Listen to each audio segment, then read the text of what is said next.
Good evening, ladies and gentlemen, to all our viewers across the globe. Welcome to M4TV's Let's Connect. COVID-19, the most Googled word it could be in the history of human being. The confirmed cases across the globe has crossed more than 500,000. The world's biggest cities including Melbourne, Sydney, New York, Milan, Mumbai are shut. Stock markets are in a free fall. The whole world is shut. Airports are closed.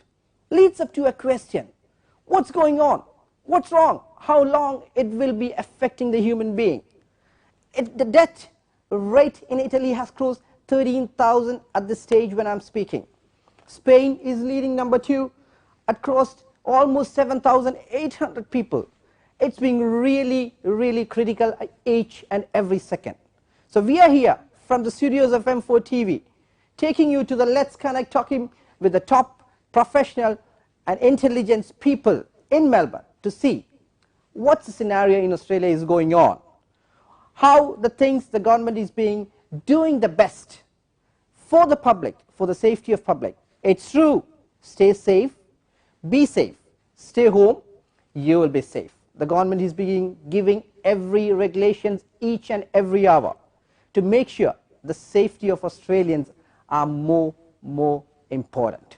For today, tonight, on Let's Connect, it's very special person we have right into our studios from their home. The true community leader representing Afghan community. The woman empowerment, the voice of a community. Leader at Southern Migrant and Refugee Center. Community consultant at Brotherhood of St. Lawrence. WeLead delegate at Parliament of Victoria. Project manager at Women's Association South East Melbourne. Facilitator at Health for Refugees. Advisory ambassador at City of Casey.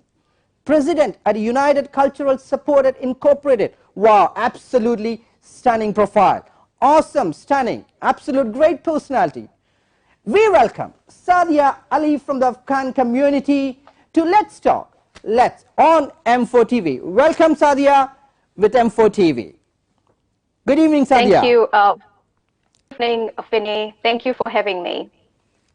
Thanks a lot Sadia. How's you been doing? Not too bad. We're good in isolation and quarantine during this pandemic crisis. So all good so far. Yeah. So you have been staying at home. What's the scenario? What's the situation at this stage? You know, are you working from home completely?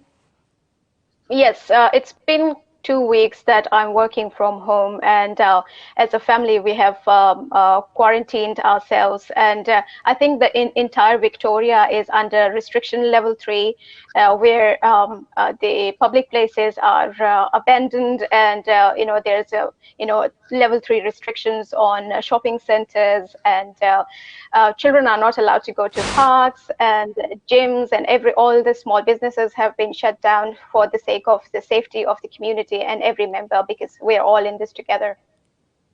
Great, Sadia. What do you think, what's the level, how much it has really impacted the public? How much it has, the COVID-19? What's the level? What do you think, according to, based on your, I do understand you're a community leader, how much it has affected the community in Melbourne? I think according to the scenario that I have come through especially last week, I've been receiving calls from the families, especially with the family violence and the involvement of DHHS, like Department of Health Services, and child protection in the houses. So people, because of the shutdown of the small businesses, people have lost their jobs, which is a big frustration. And people have no choice other than releasing their frustration on their family, and children are unfortunately the most vulnerable part of the community. So I think because of this, I'm not blaming this virus, but this crisis have affected a lot of communities and a lot of lower level income families who have lost their jobs. True, but based on the government information what we are receiving live from Prime Minister's office, huge billions of dollars has been pushed into the market, and especially $1,500 every fortnight for every eligible Australian who is being suffered due to COVID-19. What's your thought on that? I think, yes, government is taking good measures on trying to balance the economy of the country. But on the other hand, we should see the limitations of services as well. For example, if there is a case of family violence or child abuse, we see that organizations or the community organizations are not in process of helping a lot of people. So we have seen limitations into taking clients, and this has affected a little bit. But the economy as well, it's a huge loss. And apart from our Prime Minister, who has announced billions of dollars to balance the economy, we see that half of the population have lost their jobs. So it means that on the other side, for the job seekers, we see the crowd of people who are looking for jobs, and there's crowd on the websites, in the job seeker agencies, and on the other side we see that there are delays because of the distance working. Most of these service providers are working from distances, which delays a lot, like from one person to another, by the time they get in confirmation from one process to another process, which is really time consuming, which is frustration, frustrates the people, and then they have no other choice than staying at home, and then putting all that frustration on their family and the close family members that they have.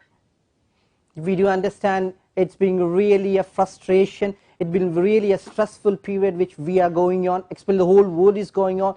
The world markets has been crashed. Australia is being really crashing. But definitely the government is trying to do their best. The government is trying to help to their best. We do understand. Do you think the shutdown hasn't happened completely? Or is it the best scenario where the government has taken an action? What's your thoughts on that?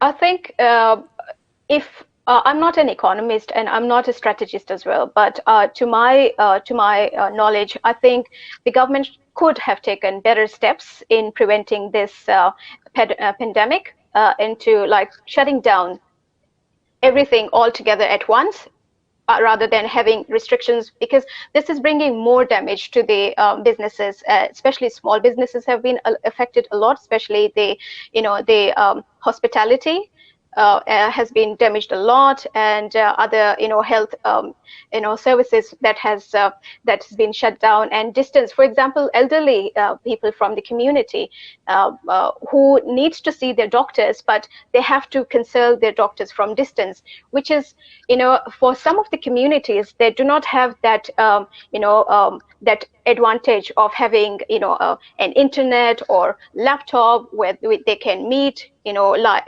face to face. They have to go through face to face to explain their conditions, what's going on. So yeah, I think government could do better, and we're hoping that he's making good decisions at the moment. So he's in process of understanding everything that's coming up. So that's wonderful, Sadia. When you were talking about the government regulations on face-to-face doctors consultation, I do understand, being in a health professional, it's for the safety of both the patients and the health professionals. But the Medicare has been really, really very helpful. You have not only a video conference, but a telehealth which has been opened by Medicare system in Australia. You can talk on the phone to the doctor, and you are free to say about your symptoms. The doctor is happy to listen and help you in the best way he could, rather than face to face. I believe there could be some language barriers, being from different communities, and I do understand there are things, but we have to fight this out. This situation is been getting very worse. We don't know what's the scenario next, but definitely we all have to work it together to make this Australia great again, isn't it? Am I right? Yeah. Okay. Yes, so exactly. what's your thought on the health professionals which are being on the front line of this war? So what's from your community side, what's your advice? What's the best thing you have to tell them? I think we should be really thankful to our health providers who are working frontline and putting their own lives at risk and, sacrificing their family time into like practicing more than, normal hours to serve the community, to keep the country safe. So we are from the entire community, we are really, really thankful to them. I think they are doing their best, and Great. they are working on to, more improvements. So we have seen that Victorian government, our Premier has announced a very good progress into the health sector. So I'm very, Great. very much content into what's been happening in Victoria. Oh, great, great. Thank you, Sadia. Other than COVID-19, I would like to know that, I've been hearing from the public that you had been a great community worker. Even during the bushfire, Afghan community has really done a great job. I would like, our viewers would like to know what was your contribution. Or if you don't mind, would you be able to say that? Oh, I think whatever the crisis be, whether that's a bushfire, that is a pandemic, or any other crisis that comes up, homelessness, we as a community are all always together, hands to hand. And my contribution was not much other than, encouraging people that we are in this together. And then if I talk about my own family, so I've got two girls. And then when we were talking about the bushfires, so what they contributed was that the money that they had saved for their birthdays, they said, "Mommy, can we please donate this to the bushfire?" That's really great to hear that of your little girls. That means, yeah, that means even a small contribution is a big contribution. It's all about, yeah, it means all about, having that community heart, having that open heart to the community. Yeah. Great, great, great. And I have heard of the Afghan community contributed a huge amount yes. to the bushfire crisis. Yes, I am really, really proud of what the community has done. We have contributed nearly more than 200,000 within a month. Wonderful. It's a big clap for the Afghan community. You have done a great job. That's what I wanted to hear straight from you. Our viewers wanted to hear from you. Great job, Sadia. Yeah. Great job, Afghan community. You have done really, really. You contributed a great to this Australian community. Sadia, before we leave, before we end this show, what's the best advice as a community leader you would like to provide to the general public, all our viewers who have been watching us? Finney, my best advice, according to experience that I have lived, is that we need to be united, and we need to forget the differences and think of one human, and we're all human beings. So in this crisis, we need to be united and supportive to each other, stay connected to each other, even though we have been told to have a social distancing, but social distancing does not mean that you cannot call each other. Please do call each other. That's right. Check in on each other. And there are some extremely important phone lines that are available 24/7 that I can provide you after the show, that you can run on your channel for the viewers that who are living in Australia. They can give them a call. That's the 24/7 lines if they are suffering from any mental health issues, if they are isolated, or if they just want to talk. So there are helplines available. And your family members, your friends are your best, I think, buddies at this point. Wonderful. So please stay connected and take care of yourselves and spread this love to each other. Great.